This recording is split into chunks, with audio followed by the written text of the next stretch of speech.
महात्म में आज प्रवेश करते हैं। महात्म की कथा के द्वारा आज के मंगल भाव को स्थापित करें।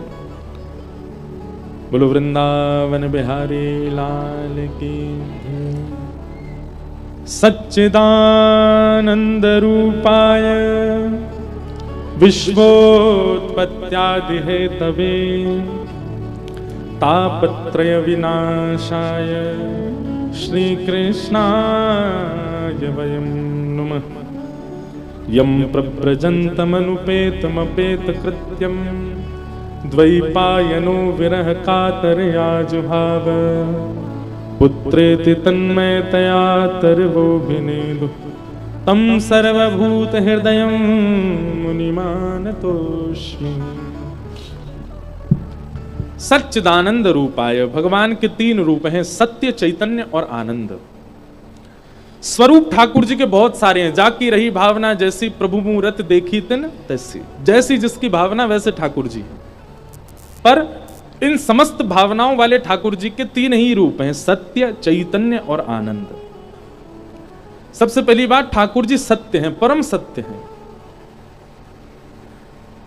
एक बात याद रखिएगा,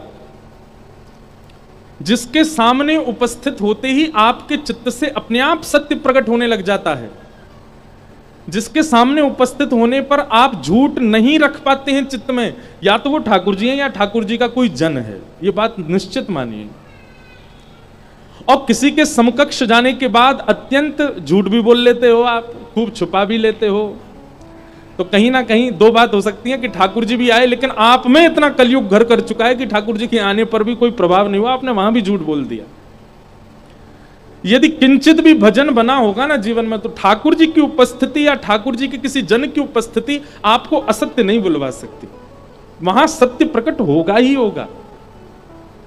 अच्छा, एक और बात, कई बार हम सत्य प्रकट नहीं करते। गोपाल जी जिनके डोल रहे हैं, इनको बैठा लो, थोड़ी देर कथा वाले गोपाल जी को घूमने दो। हम क्या कह रहे थे, ध्यान से सुनना। कई बार आप सत्य प्रकट नहीं करते, लेकिन आपका तन प्रकट कर देता है। जैसे किसी भगवदीय के सामने आने पर आप चाहते तो हैं कि मैं इनको अपने हृदय की बात बताऊं, पर आप नहीं बोल पाते, तो आपका तन बोलता है। क्या? आपके हस्त कमल कांपने लग जाएं, नेत्रों से अश्रु आने लग जाएं, मन व्याकुल होने लग जाए, सांसें चलने लग जाएं, धड़कनें तेज। तो इसका मतलब क्या है? दोनों बातें हैं। सामने जो बैठा है वो भगवदीय भी है, और दूसरा आपके चित्त में थोड़ा भजन जो है वो श्रेष्ठ है, इसलिए असत्य आपके भीतर रुक नहीं पा रहा है, वो उसको प्रकट करने की इच्छा कर रहा है।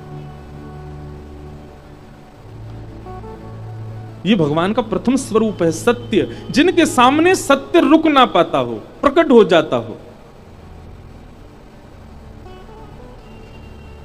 जिनके सामने सत्य छुपाने की भी इच्छा मन में ना होती हो, जो है वास्तविक है और वह प्रकट कर दिया जाए।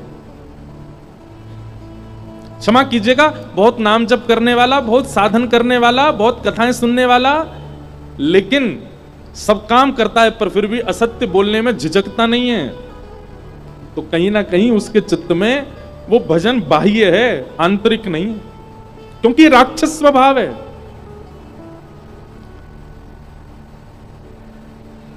यदि कोई शुद्ध चित्त से भगवत भाव रखता होगा तो निश्चित है कि वह सत्य को ज्यादा देर छुपा नहीं पाएगा, उसको प्रकट करना पड़ेगा। तो भगवान का प्रथम स्वरूप सत्य। ठाकुर जी का दूसरा स्वरूप है चैतन्य। श्री हृदयवंश महाप्रभु के चरित्र में एक कथा आती है कि एक नरवाहन नाम का एक दैत्य था, मतलब राक्षस था तो वो इंसान ही, पर उसका प्रवृत्ति राक्षसों जैसी थी। केवल हितरवंश महाप्रभु का इतना अंग देखा उसने। महाप्रभु जी राधा वल्लभ जी को पद सुना रहे थे, और पद सुनाते सुनाते जैसे ही पीछे से आया वह राक्षस प्रवृत्ति का व्यक्ति, तो महाप्रभु जी ने पूरा मुड़ के नहीं देखा, केवल इतना सा मुख पीछे किया देखने के लिए कौन है, तो इतना ही अंग वो देख पाया। इतने अंग को देखने मात्र से उसका जीवन परिवर्तित हो गया। अभी प्रवचन नहीं सुने, अभी कोई ज्ञान नहीं लिया उसने, केवल इतना उपस्थित, इतना अर्धमुख देखने मात्र से उसका जीवन परिवर्तित हो गया। इसका मतलब क्या है?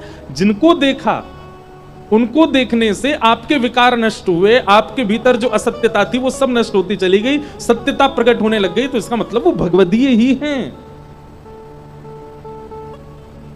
हरिराम व्यास जी तो ओरछा के बहुत बड़े राजगुरु थे, लेकिन आप जब छोड़ करके आए और आकर के श्री राधा वल्लभ जी के मंदिर में आके श्री हरिराम व्यास जी, श्री हितरवंश महाप्रभु जी का जब दर्शन करने के लिए बैठे, महाप्रभु जी की केवल एक वाणी ने हरिराम व्यास जी को पूर्ण रूपेण वृंदावनी बना दिया। अच्छा, इससे एक बात समझ आती है, हम इतनी कथा सुनते हैं, इतना सत्संग करते हैं, इतने भक्तजनों के दर्शन करते हैं, फिर भी हम वृंदावनी नहीं बन पा रहे, तो कहीं ना कहीं दोष हम में ही है। नहीं तो जिस पर भी कृपा हुई वो एक वाणी में हो गई, एक दर्शन में हो गई, एक बार में ही हो गई। बहुत समय लग रहा है, तो इसका मतलब है कि दोष हम में भी हैं, तभी इतनी जल्दी कृपा नहीं बन पा रही है।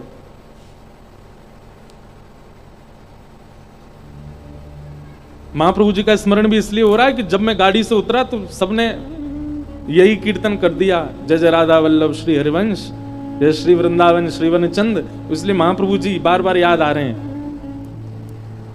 हरिराम व्यास जी तो इतने बड़े विद्वान थे, पूरा भारत का विद्वत समाज कांपता था हरिराम व्यास जी के नाम से। क्या वैभव, क्या ऐश्वर्य, क्या संपत्ति, सब कुछ था उनके पास में। केवल एक दिन ओरछा में बैठे बैठे बेतवा नदी के तट पर कोई वृंदावनी गया और वृंदावन का कोई रसपद गाने लगा। उस पद को सुनने मात्र से हरिराम व्यास जी के चित्त में आ गया, ये पद किनका है, ये भाव किनका है, जो ये गा रहे हो आप, ये किसकी रचना है। तब उन्होंने कहा, ये वृंदावन में श्री राधा वल्लभ जी के परम सेवक श्री हितरवंश महाप्रभु का भाव है। उसी समय निकल पड़े वृंदावन की ओर। अल्लो, एक और बात समझ में आई, नरवाहन पर तो फिर भी महाप्रभु जी के इतने अंग देखने से कृपा हुई। हरिराम व्यास जी ने तो केवल पद सुना, वो भी किसी और का गाय, किसी और के मुख से, उससे कृपा हो गई। चले गए वृंदावन, लेकिन वृंदावन भी ऐसे नहीं गए, अपने यश वैभव को संग लेकर के गए। अपने सारे जितनी जगह वो जीत चुके थे, जितनी जगह उनको विजय मिली थी, सब जगह के विजय पत्र संग लेकर के गए। राधा वल्लभ जी के मंदिर में जाकर के केवल प्रार्थना की कि मुझे महाप्रभु जी से मिलना है। तो सेवकों ने कहा, भाई अभी सेवा में हैं, आप थोड़ी देर विराजो। तो हरिराम व्यास जी बोले, तुम जानते हो किसको बैठने के लिए कह रहे हो? अरे हम इतनी दूर से चल के आए हैं, 2 मिनट हमारा संवाद करा दो उनसे। सेवकों ने जाकर के महाप्रभु जी से कहा कि कोई हरिराम व्यास जी आए हैं, वो बैठे ही नहीं रहे, डटे ही नहीं रहे, यूं कह रहे अभी मिलवाओ। महाप्रभु जी बोले, ठीक है, उनको लेकर के आओ। हरिराम व्यास जी को लेकर के सब सेवक जन जैसे ही गए, रसोई घर में महाप्रभु जी कुछ प्रसादी ठाकुर जी की सिद्ध कर रहे थे।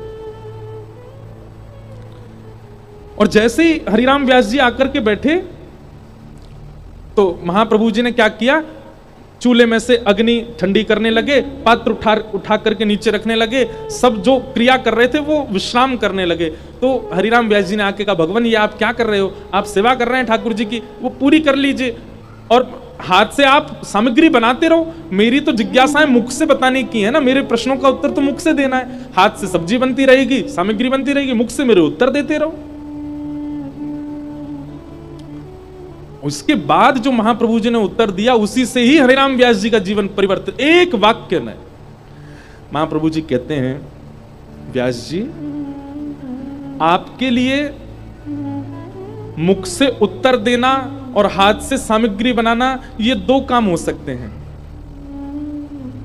पर मेरे लिए सामग्री सिद्ध करना ठाकुर जी की सेवा है। और मैं सामग्री सिद्ध केवल हाथ से नहीं करता, मन से भी करूंगा, बुद्धि से भी करूंगा, नेत्रों से भी करूंगा, ठाकुर जी की सेवा के लिए। ऐसा नहीं है कि केवल हाथ वहां चल रहे हैं, बुद्धि कहीं है, मन कहीं है। अरे जब सेवा कर रहे हैं, ठाकुर जी की प्रसादी बना रहे हैं, तो मन भी वही है, बुद्धि भी वही है। और अगर मैं प्रसादी बनाऊंगा तो आपका संशय दूर कैसे करूंगा, क्योंकि मेरा मन तो सामग्री में है। और आपको संशय निवृत्ति की इतनी जल्दी है, तो फिर उसके लिए मुझे सामग्री छोड़नी पड़ेगी, आपकी निवृत्ति करनी पड़ेगी, क्योंकि मन वहां से हटा के आप में लगाना पड़ेगा। आपके प्रश्न का उत्तर देना ये मन के काम है, और सेवा करना भी मन का काम है, पर आपके लिए अलग है। आपके लिए प्रसादी बनाना हाथ का काम है, उत्तर देना मन का काम है, पर मेरे लिए प्रसादी बनाना भी मन का काम है, इसलिए मुझे मन एक तरफ से हटाना पड़ेगा। हरिराम व्यास जी हाथ जोड़ लिए, बोले बस मेरे सारे प्रश्न खत्म हो गए, अब कुछ नहीं पूछना मुझे। चरणों में प्रणाम किया, बोले कि जीवन भर निकल गया मुझे विद्वत्ता करते करते, ग्रंथों को पढ़ते पढ़ते, लेकिन आज तक ऐसा प्रत्युत्तर नहीं मिला। आपने मेरा भेद खोल दिया कि तन की क्रिया मन की क्रिया अलग है, तो इसका मतलब है हम संसारी हैं, पर जहां तन है वहीं मन है, इसका मतलब हम भगवदीय हैं। मेरे को मेरा उत्तर मिल गया। कितना अच्छा सूत्र है। हम लोग भी ऐसे करते हैं, हाथ से सेवा करते जा रहे हैं ठाकुर जी की, और सेवा करते करते किसी को कह, हाँ भाई सुन, मैं जल्दी सेवा कर रहा हूं, चाय बना दियो। इसका मतलब क्या, मन वहां भी है। जब भगवत सेवा है तो उस समय भगवत सेवा है, उस समय मन आपका कहीं नहीं जाना चाहिए। और यदि मन उस समय कहीं और जा रहा है तो इसका मतलब है कि सेवा ठाकुर जी स्वीकार नहीं कर रहे हैं। सेवा तन से नहीं, हाथ से नहीं, मुख से नहीं, नेत्रों से नहीं, मन से होती है। मन एक ही जगह रहता है। गोपियां कहती हैं ब्रज की, एक हतो सो गयो श्याम संग, को राधे को मन ना रहे 10-20। उद्धव, तुम कह रहे हो कि हम अपना मन कहीं और लगा लें कृष्ण को छोड़ करके? कोई 10-5 मन है क्या हमारे पास कि एक कृष्ण में लगा लें, एक घर में लगा लें, एक परिवार में लगा लें, एक पति में लगा लें, एक बच्चों में? एक ही मन है हमारे पास। और एक हतो सो गयो श्याम संग, श्री कृष्ण मथुरा गए तो मन भी हमारा उन्हीं के संग चला गया। कैसे कहीं और लगा लें हम? मन ना रहे 10-20। ये एक स्थिति है।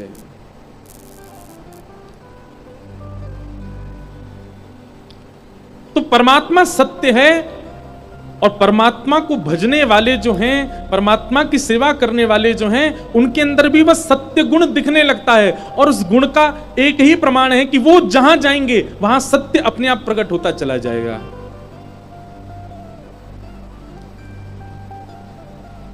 पहला रूप भगवान का सत्य, दूसरा रूप भगवान का चैतन्य। चैतन्य का मतलब ठाकुर जी जड़ नहीं है। मैं कथा में एक बात कहता हूं, कोई कहते हैं ब्लैक मार्बल के ठाकुर जी हैं, कोई कहते हैं अष्ट धातु के ठाकुर जी हैं, कोई कहते हैं चांदी के ठाकुर जी हैं, कोई कहते हैं स्वर्ण के ठाकुर जी हैं, कोई कहते हैं फलाने पत्थर के ठाकुर जी हैं। नहीं, ठाकुर जी जड़ नहीं है।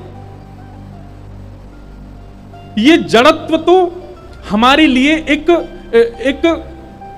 चुनौती है। और वो चुनौती कैसी है? ठाकुर जी जड़ रूप में हमारे पास आकर के हमें चुनौती देते हैं, यदि तुम्हारे प्रेम में सामर्थ्य हो, तुम्हारे भाव में सामर्थ्य हो, तुम्हारी भक्ति में सामर्थ्य हो, तुम्हारी सेवा में सामर्थ्य हो, तो मैं आया हूं जड़ बन के, तुम चैतन्य बना के दिखाओ। मेरी भुजा तो ऐसे ही रहेंगी, लेकिन तुम अपने भाव से इनको सीधी करके दिखाओ। मैं तो त्रिभंग लली ही हूं, लेकिन तुम अपने भाव से कभी बैठा के दिखाओ।